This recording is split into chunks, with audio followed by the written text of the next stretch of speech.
A newly single Annie jumps back into the dating world with mixed results. Welcome back to my channel. My name is Justin. I love to watch movies. If you guys love to watch movies too, you guys are in the right spot. Make sure to hit that subscribe button down below and click that bell notification for more up and coming content. Shrill is back for a third and final season on Hulu.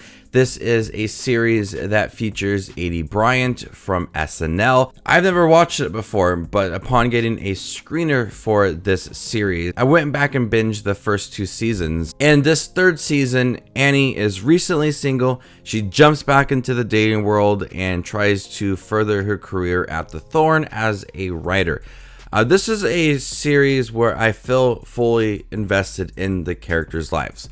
From Aidy Bryant playing as Annie, to her roommates, to her co-workers, to her friends, anybody in this series, I'm invested in their lives. You know, the show is not the best show I've ever seen, but one thing it did very well was getting me interested in their lives. And there's a lot of ups, there's a lot of downs for them. And one thing I've always kind of been frustrated about when it comes to Shrill, and even though I do enjoy the series, is one thing that really stands out for me as big frustration. I know that Annie is trying to grow as a character, and the whole show is about finding yourself and being comfortable with yourself and growing as well. Annie does a lot of things to people that really upsets them, and people do things to her that upset her, but she does things that are questionable, and she always has to apologize. So there's moments in this series, and especially the third season and the previous seasons, where Annie does something, people are angry about that, and she has to apologize. She comes up with this excuse of why she acted the way she did, and then she has to apologize, and they kind of have to get over it and move forward. But it happens quite often. It seems a little bit repetitive in that part of the series. You always feel like you're going 1 step forward but 2 steps back. I enjoy watching her progression as a character, feeling comfortable with herself and growing as a writer. The show so many times puts Annie in these predicaments. She forgets dates or certain events and she has to apologize for them, but it happens a little too much. There's a lot of, I'm sorry I did this because I'm feeling this. It just happens quite often in the series to where it just kind of feels repetitive. This third season feels a little more personal to Annie. She is no longer involved with Ryan after the second season. She's going into the third season trying to go back into the dating game. She goes on a few dates throughout the third season. Some work, some don't work. There's an episode about middle half of the season where she goes on a date with this guy and immediately is not interested. She's very cold to him, and which was very odd because she's trying to go on all these dates and she's just not accepting this one person because he's fat. And the show really does focus a lot on being comfortable with yourself.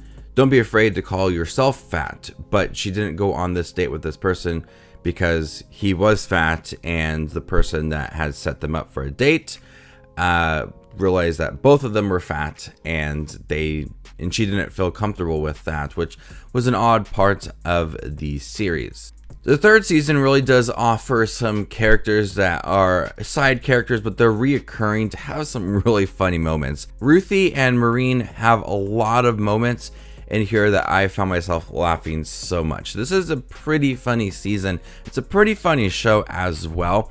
Everybody kind of contributes to something hilarious within the show, but Ruthie and Maureen have so many moments in here where I just had this big smile on my face, and I was laughing a lot because of the jokes. This season also progresses the relationship between Fran, who is Annie's roommate, and her partner Em.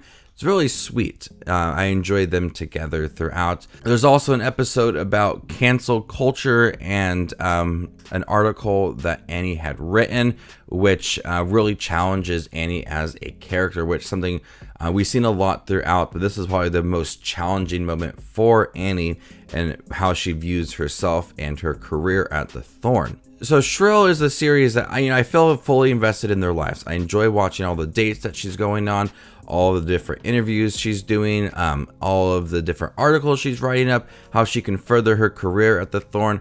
I'm fully invested in her life. I view this show as a little bit repetitive because it's constantly having Annie apologize for her actions and trying to further relationships and trying to fix broken relationships, but it happens a little too much. And it seems like that's a common theme, is that it does end up feeling a little bit repetitive. But I enjoy Aidy Bryant in here. She's hilarious. She's charming. I like her as a character. I like all the reoccurring characters in here as well. It's got a really good pace for it. I'm always invested in the storylines and the characters. And this series has some different topics that are discussed that are heavy and more personal to Annie, but overall I really do enjoy Shrill despite some repetitive moments. So if you enjoyed the first 2 seasons of Shrill on Hulu, I think you will enjoy this 3rd season on Hulu. So definitely check it out once it does hit Hulu. I'm gonna go ahead and give Shrill season 3 a B-. Thank you guys for checking my review for Shrill on Hulu. Have you guys seen the 3rd season by chance? Let me know what you thought about this season in the comment section down below. My name is Justin Watches Movies, and you guys stay classy, YouTube.